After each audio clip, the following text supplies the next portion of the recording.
kita akan belajar tentang bahaya daripada sikap impulsif. Buka bersama dengan saya Kejadian 25 ayat 29 sampai dengan 34. Saya ulang sekali lagi, Kejadian 25 ayat 29 sampai dengan 34. Yang sudah ketemu katakan amin. Belum ya? Coba lagi. Kejadian 25 ayat 29 sampai dengan 34. Yang sudah ketemu katakan amin. Oke, kita baca bersama-sama ya. Ayat 29, pria yang ganjil, wanita yang genap. Oke? 1, 2, 3, pria pada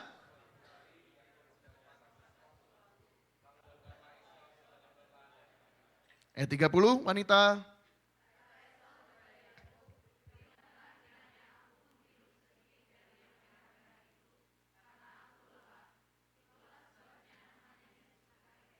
Tiga satu pria, tetapi 32 wanita.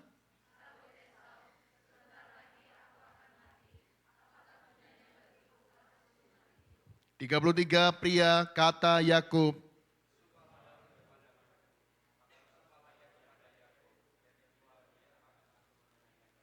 Tiga 34 wanita, lalu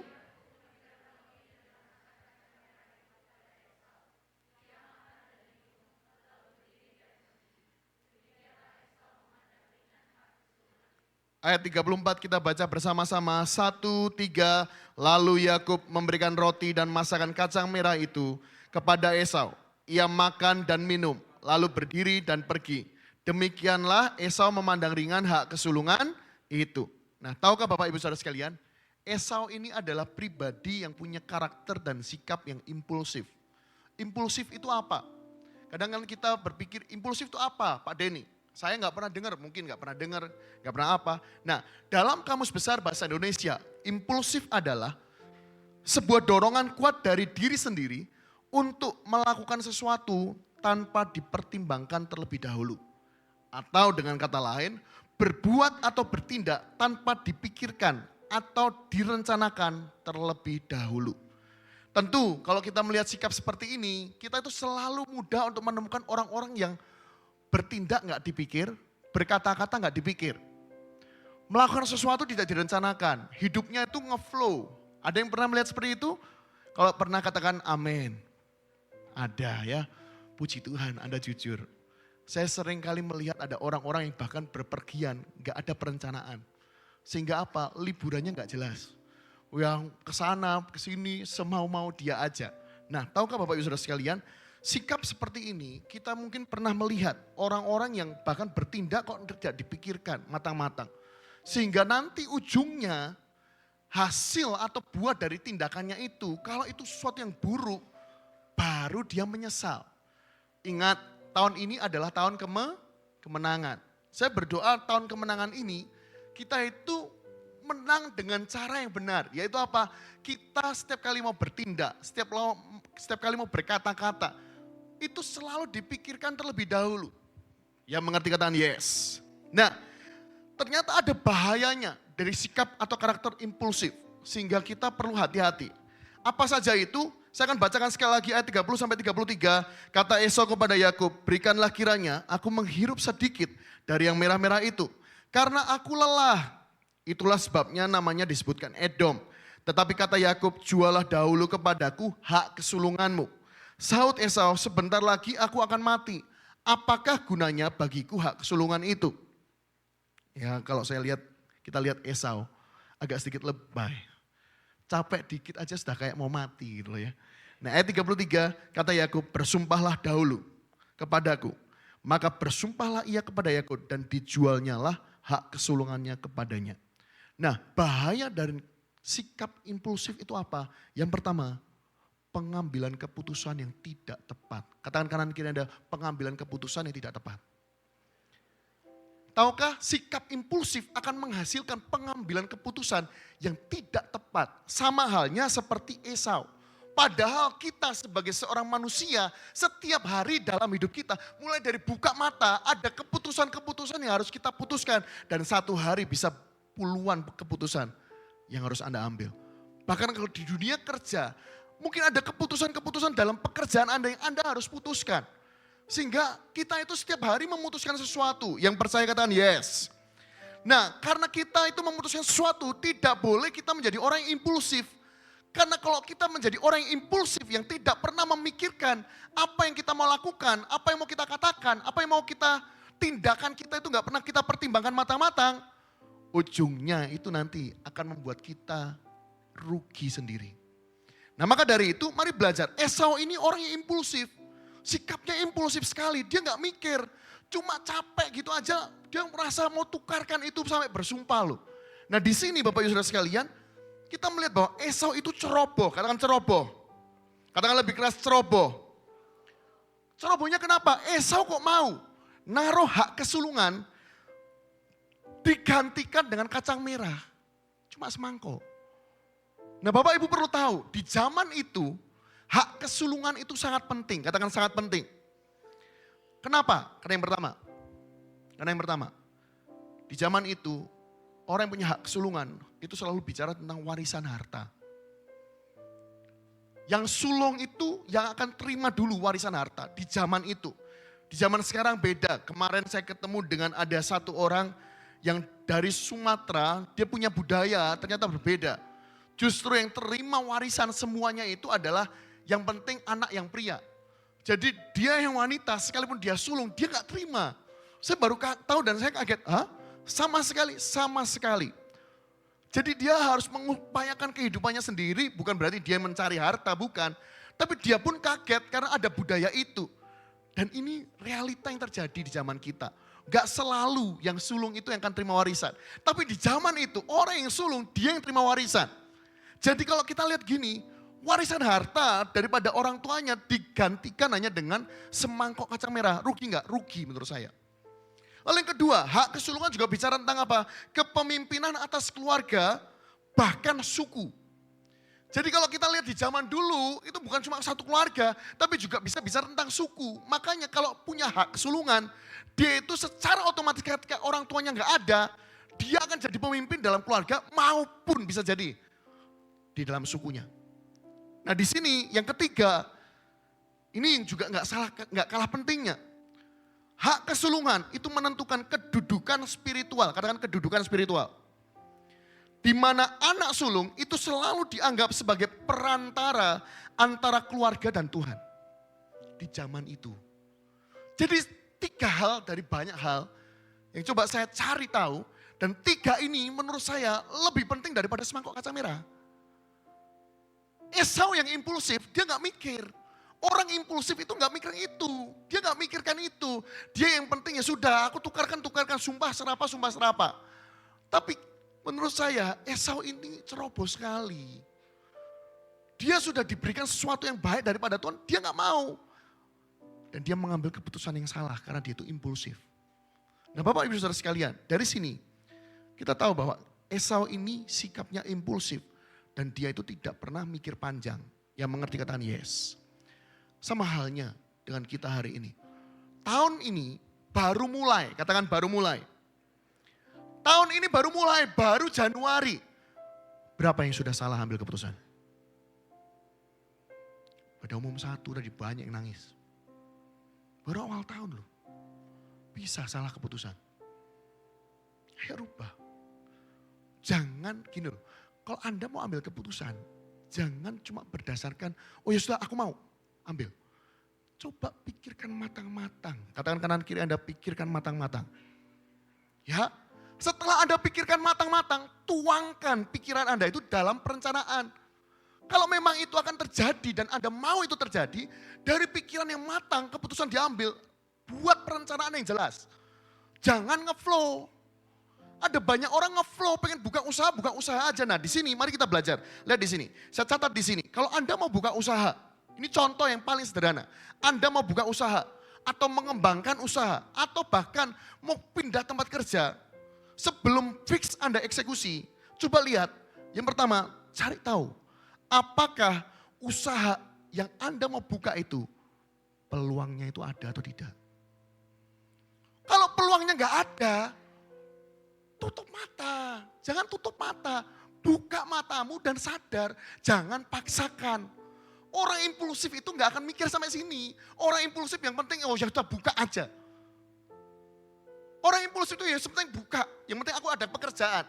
Tapi kalau kita sebagai anak Tuhan, kita nggak boleh jadi orang impulsif dengan dampak yang negatif. Orang berkata, Pak Denny, tapi apakah impulsif nggak ada positifnya? Ada. Melatih intuisi dan spontanitas. Tapi kalau hari-hari impulsif terus, ya bahaya toh. Masa setiap hari tidak ada perencanaan sama sekali? Berarti hidup Anda itu ngeflow. Saya contohkan tentang buka usaha. Ada peluang nggak? Jangan nanti setelah dibuka, Anda yang kelabakan. Kok nggak berkembang? Kok gini-gini aja? Lah jangan salahkan orang lain, salahkan Kota Salatiga. Karena Anda sendiri yang buka, Anda nggak pikirkan matang-matang. Anda cuma asal buka, nggak ada pikiran macam-macam. Coba mulai sekarang diubah, katakan diubah. Kadang lebih keras diubah. Mau buka usaha yang pertama, lihat cari tahu apakah peluangnya itu ada atau tidak. Yang kedua, mengapa Anda harus buka usaha itu? Anda yang buka usaha, Anda harus bisa jawab. Kenapa Anda buka usaha itu? Kalau Anda nggak bisa jawab, wah repot. Anda nggak punya tujuan, nggak punya visi. Kenapa harus buka? Kenapa harus buka? Bukankah nanti malah Anda itu menyusahkan dirimu sendiri? Kenapa? Karena yang ketiga, lihat di sini. Saya berdoa Anda nggak impulsif di tahun 2025. Dari mana sumber dana untuk buka usaha Anda? Dari mana? Pinjaman bank. It's okay, saya nggak anti, silahkan nggak apa-apa. Tapi ingat kalau mau pinjam bank, tata cicilannya jangan sampai nggak bisa bayar. Jangan nanti hidup kita itu jadi susah sendiri. Karena keputusan-keputusan kita yang tidak kita pikirkan panjang. Dan kita pikirkan matang-matang. Yang mengerti katakan yes. Bahaya dari sikap impulsif itu ada. Ada dan banyak orang hari ini karena sikap impulsifnya, tergesa-gesanya yang tidak dipikirkan, ambil keputusan. Dia susah. Yang susah bukan cuma satu orang saja. Keluarganya susah. Rekan-rekan kerjanya susah. Bahkan orang-orang di dunia kerja yang dia pimpin pun susah. Maka dari itu, Bapak Saudara sekalian, kalau Anda adalah seorang pemimpin di dunia kerja, jangan jadi orang yang impulsif. Sikap impulsif itu kikis. Sesekali gak apa-apa untuk melatih intuisi, spontanitas. Oke. Tapi kalau everyday Anda itu semuanya spontanitas. Wah saya ragu, lah ini Anda ini beneran mimpin pekerjaan Anda, usaha Anda dengan benar. Atau yang penting ngalir aja. Itu beda. Ayo rubah, katakan berubah. Ya, ingat baru awal tahun. Saya berdoa, semoga ini gak telat. Karena saya tadi umum satu agak sedih, kenapa? Mungkin ada beberapa orang sudah salah ngambil keputusan. Masalahnya kalau ambil keputusan salah itu dampaknya belum tentu cuma sehari. Buka usaha pakai bank semuanya nanti gak bisa nyicil. Susahnya itu bisa tahunan, bisa puluhan tahun. Yang mengerti katakan yes. Yang susah bukan cuma Anda, yang susah bahkan anak Anda. Dan ayo, GMS Salatiga, kita berubah. Yang mau katakan yes. Ayat 32 dan 33. Saud Esau, sebentar lagi aku akan mati. Apa gunanya bagiku hak kesulungan itu? Kata Yakub, bersumpahlah dahulu kepadaku. Maka bersumpahlah ia kepada Yakub dan dijualnyalah hak kesulungannya kepadanya. Bahaya daripada sikap impulsif. Yang pertama, pengambilan keputusan yang seringkali tidak tepat. Yang kedua, orang yang impulsif tidak tahu prioritas hidup. Esau ini nggak tahu. Nggak bisa membedakan mana yang urgent, mana yang important not urgent, mana yang urgent not important, mana yang not urgent not important. Esau nggak bisa bedakan. Kok bisa Pak Denny? Lihat baik-baik statement daripada Esau. Coba amati baik-baik. Dia berkata, sebentar lagi aku akan mati. Apa gunanya bagiku hak kesulungan itu? Padahal kalau kita amati, Esau itu cuma capek. Capeknya itu menurut kita baca baik-baik. Dia bisa loh masak sendiri. Betul enggak? Karena di ayat setelah ini, dia mengolah masakan dagingnya, disediakan kepada orang tuanya. Berarti Esau itu bisa masak. Hanya karena ini loh, mendesak. Perutnya sudah mendesak, lapar. Lapar. Digadekan apa yang penting. Nah Bapak Ibu Saudara sekalian, mari kita belajar. Jangan jadi orang yang impulsif. Orang yang impulsif, dia akan menggadekan sesuatu yang penting hanya untuk yang mendesak. Anda yang mana? Ini masih awal tahun. Awal tahun selalu ingat, jangan gantikan yang penting dengan yang mendesak. Katakan kanan kiri Anda, jangan gantikan yang penting dengan yang mendesak. Ya, hak kesulungan itu lebih penting daripada semangkok kacang merah. Saya ingatkan sekali lagi, hak kesulungan itu lebih penting daripada semangkok kacang merah. Ingat yang tadi saya jelaskan, hak kesulungan itu mempengaruhi apa? Itu baru 3 yang saya sebutkan. Kalau Anda cari tahu lebih dalam, hak kesulungan itu luar biasa. Bahkan orang tuanya nanti setelah ini kan memberkati. Berkat untuk anak sulung itu diberikan kepada Yakub semua. Dan Ishak berkata, apalagi yang aku bisa berikan kepadamu Esau. Walaupun cara yang kedua Yakub mengelabui Esau ya. Dan mengelabui Ishak. Tapi kita lihat ya, berkat kesulungan itu sangat-sangat penting. Ditukar sama semangkok kacang merah. Orang yang impulsif, orang yang melakukan tindakan, perkataan itu gak dipikir panjang. Dia gak tahu prioritas hidup. Dia gak tahu mana yang penting dalam hidupnya. Yang dia lakukan hanya mendesak, oh ini kejadian gini, langsung reaksi. Reaksi. Dia tipikal yang reaktif, bukan antisipatif. Nah saya berdoa, jemaat GMS Salatiga, saya berdoa Anda bukan tipikal orang yang impulsif. Dengan apa? Ayo belajar. Ketika mau ambil keputusan, selalu ingat ada prioritas kehidupan yang ada dalam hidup kita. Yang mengerti katakan yes. Yang mengerti katakan amin. Suatu kejadian, saya ada di situ. Saya saksi mata. Rekan saya itu mau lulus. Mau wisuda, malah sudah wisuda itu. Tinggal mau di, apa ini? Tali toga. Itu mau digeser. Saya enggak lupa gesernya kanan atau kiri. Tapi mau digeser. Anaknya kan saya nemeni. Dari pagi itu sudah anaknya, Pah nanti difoto ya. Anaknya tuh bangga sekali. Bangga banget gitu loh. Memang anaknya pria tapi agak-agak apa. Anak bukan anak papa, anak mama ya. Anak papa, anak mama. Tapi gimana ya rasanya masih agak sedikit kekanak-kanakan. Tolong difoto ya. Papanya ya luar biasa lagi. Sudah mulai dipanggil di fakultasnya. Tiba-tiba papanya mau keluar. Mau apa? Tak cari makan. Papanya makan diri. Rindang. Oh saya itu kaget. Kaget sekali. Loh. Ini anaknya sudah pesen. Papanya malah ke sana. Waktu anaknya begini. Saya tuh udah lari-lari. Om. Sudah mau apa? Mau talinya mau digeser om. Cepet om. Omnya, ya lari gak bayar. Wah saya kan bingung, saya yang bayar tuh, sudah sama salah satu tuh. Sampai sana telat, anaknya sudah begini. Saya yang lihat dari TV aja, saya foto dari TV. Si papanya ini telat. Dia melewatkan momen yang mungkin kalau gak ada S2, S3, berarti seumur hidup sekali. Gak bisa keulang lagi. Oh bisa kalau anaknya mau kuliah S1 lagi. Tapi biasanya kalau mau ngulang S1 lagi sangat jarang. Coba Anda bayangkan, gak keulang. Hanya karena mikirkan ini. Hal yang sama Bapak Ibu. Kalau kita itu mau melakukan tindakan, gak dipikirkan, itu namanya impulsif. Nah kalau kita impulsif terus menerus, lama-lama kita tidak tahu prioritas kehidupan dalam hidup kita. Yang mengerti katakan yes. Ya. Ayo coba cari tahu, hari ini apakah Anda lebih memikirkan yang mendesak atau yang penting dalam hidup kita? Coba Anda kalibrasi ulang, check and recheck lagi, supaya hidup kita itu balance. Dan ayo kalau ada area-area di mana Anda itu berbenah dan perlu berbenah. Mungkin di awal tahun aku tidak impulsif, aku ngambil keputusan, ambil tindakan, aku melakukan ini, melakukan itu, mungkin buka usaha, lakukan ini, melakukan itu. Gak tak pikirkan dulu, mulai sekarang belajar pikirkan matang-matang. Yang mau katakan yes. Ya.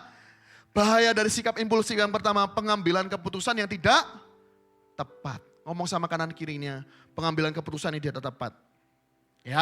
Yang kedua, bahaya dari sikap impulsif adalah tidak tahu prioritas hidup. Katakan kanan kiri Anda, tidak tahu prioritas hidup. Katakan sekali lagi ke kanan kirinya, katakan begini, bedakan mana yang penting dan mendesak. Ya, bedakan. Dan yang ketiga, di ayat 34 dikatakan, lalu Yakub memberikan roti dan masakan kacang merah itu kepada Esau. Ia makan dan minum, lalu berdiri dan pergi. Kemudian Esau memandang ringan hak kesulungan itu.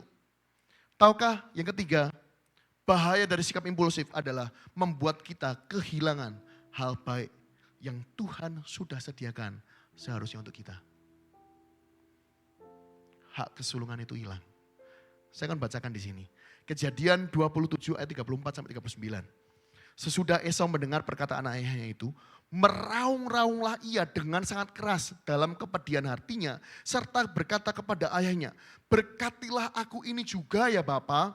Jawab ayahnya, adikmu telah datang dengan tipu daya dan telah merampas berkat yang untukmu itu, berkat anak sulung. Kata Esau, bukankah tepat namanya Yakub? Karena ia telah 2 kali menipu aku. Ingat, dia berkata 2 kali, padahal hanya satu kali. Yang 1 kali, Esau yang impulsif, dia menukar. Yang mengerti katakan yes. Ya, hak kesulunganku telah dirampasnya. Dan sekarang dirampasnya pula berkat untukku. Berarti ini berkat untuk anak sulung. Lalu katanya, apakah Bapak tidak mempunyai berkat lain bagiku? Lalu Ishak menjawab Esau katanya, sesungguhnya telah kuangkat dia menjadi tuan atas engkau. Lihat, Yakub jadi tuannya Esau. Sulung ya. Dan segala saudaranya telah kuberikan kepadanya menjadi hambanya. Ya, dan telah kubekali dia dengan gandum dan anggur, maka kepadamu apalagi yang dapat kuperbuat ya anakku? Kata Esau kepada ayahnya, hanya berkat yang satu itukah yang ada padamu ya Bapa? Berkatilah aku ini juga ya Bapa. Dan dengan suara keras menangislah Esau. Lalu Ishak ayahnya menjawabnya, sesungguhnya tempat kediamanmu akan jauh dari tanah-tanah gemuk di bumi dan jauh dari embun dari langit di atas. Anda baca setelahnya, Anda akan tahu betapa hak kesulungan itu sangat penting. Nah di sini Bapak Ibu Saudara sekalian, dia yang menukar, dia yang menyalahkan. Esau yang nukar, Esau yang menyalahkan. Makanya Bapak Ibu, dalam keadaan yang kepepet, dalam situasi yang perlu keputusan sekalipun, itu keputusan yang sangat penting. Please, selalu pikirkan dulu tindakan, perkataan, jangan sampai itu jadi bumerang bagi hidup kita. Yang mengerti katakan amin. Ya, sama kok. Saya mau ceritakan, berapa waktu yang lalu saya dan istri punya kesempatan ke Manado. Itu keputusan yang cukup cepat yang kami buat. Menurut saya cepat, karena nggak perlu sampai 2 hari, 3 hari kita sudah ambil keputusan itu. Simple, ketika Bapak Presiden turunkan harga tiket pesawat, kita mulai memikirkan untuk berangkat. Kalau nggak turun, nggak berani saya, ngeri sekali. Tapi karena turun, kita memikirkan. Tapi sebelum ke sana, saya itu harus tanya ke pemimpin saya. Saya tanya ke beliau, apakah bisa untuk kami ini lewat hari Minggu, 1 hari Minggu. Karena melewati ini. Saya izin dulu, boleh enggak? Oke diizinkan. Setelah diizinkan, oke kita mulai akan book pesawat. Saya sudah mulai hubungi mertua bahwa kami akan ke sana. Papa mama pergi-pergi enggak? Lihat ya. Saya tuh mepet waktunya karena pesawat harga semurah itu cepat penuhnya. Cepat banget penuhnya dan saya tuh kejar-kejaran waktu. Saya kontak mertua, saya tanyakan. Oh enggak, papa mama enggak kemana-mana. Kita di rumah aja. Oke, Denny Regina ke sana ya. Oke, kita sudah beli. Dan tahukah, saya plankan. Dari 9 hari, 2 hari saya di jalan. 7 hari saya kemana saja. Itu semua sudah direncanakan, bahkan sampai mikirkan mau beli kacang batik yang dari Manado itu jaraknya mungkin 1 jam 45 atau 2 jam. Nanjak yang tebing begini-begini, saya baru tahu Manado itu ada tebing juga. Tapi pikir cuma pantai aja. Saya mikirkan, istri saya itu sampai mikirkan mau kacang batik ini semua harus beli. Saya mikir kenapa gak di Manado aja? Oh itu juga sama-sama ada di mana? Oh enggak, ini pusatnya. Oke, kita ke sana. Semua diaturkan. Sekalipun udah diaturkan, kami itu bahkan mikirkan, kita mau renov gereja. Kita datang ke Tondano dan Tomohon untuk melihat gedung gerejanya yang baru jadi mungkin tahun lalu. Kenapa?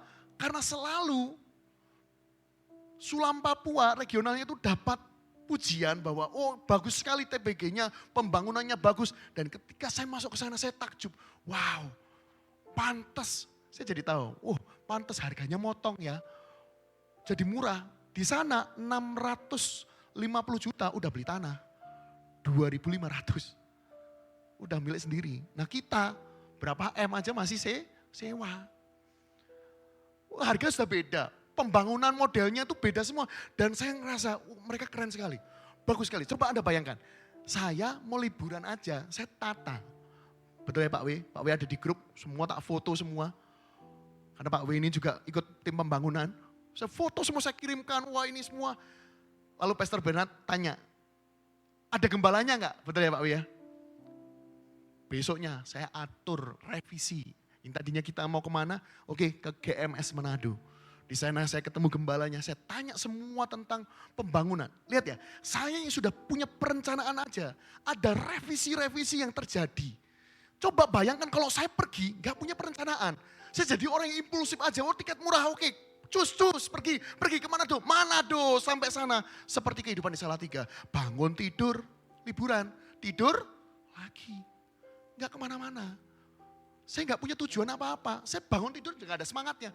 Di Manado saya bangun terus sudah siap mau kemana. Oke, mau ke sini.